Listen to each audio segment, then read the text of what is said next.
શહેરના મધ્યમાં આવેલા એમએસ યુનિવર્સિટી કેમ્પસમાં યુનિવર્સિટી દ્વારા સંચાલિત એક્સપેરિમેન્ટલ સ્કૂલમાં આજે સવારે ચાલુ ક્લાસમાં અત્યંત ઝેરી ગણાતો સાપ રસેલ્સ વાઇપર ઘૂસી આવતા દોડધામ મચી ગઈ હતી.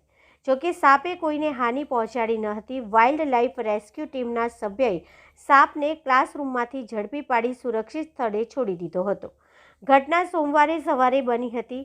એક્સપેરિમેન્ટલ સ્કૂલમાં ગ્રાઉન્ડ ફ્લોર પર ચાલતા ધોરણ 11 સામાન્ય પ્રવાહમાં ક્લાસ ચાલુ હતો અને વિદ્યાર્થીઓ અભ્યાસમાં મશગુલ હતા. તે સમયે ક્લાસરૂમની બારીમાંથી એક સાપે ક્લાસરૂમમાં એન્ટ્રી લીધી હતી. એક વિદ્યાર્થી સાપને બારીમાંથી આવતા જોઈ જતા તેને બૂમ પાડી હતી. તે સાથે જ ક્લાસમાં દોડધામ મચી ગઈ હતી.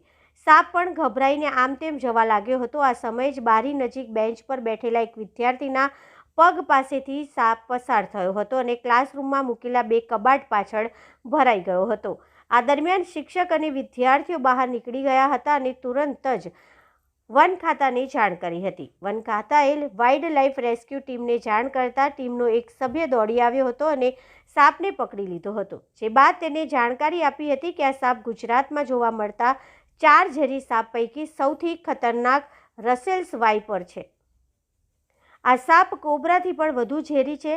સદનસીબે સાપે કોઈને ડંખ નથી માર્યો. સાપ પણ ગભરાઈ ગયો હતો એટલે તે કબાટ પાછળ છુપાઈ ગયો હતો. ઉલ્લેખનીય છે કે વડોદરાને સાપોનું ઘર માનવામાં આવે છે. અહીં કોબરા, રસેલ્સ વાઇપર ઉપરાંત કોમન ક્રેઇટ પ્રજાતિના ઝેરી સાપ પણ જોવા મળે છે.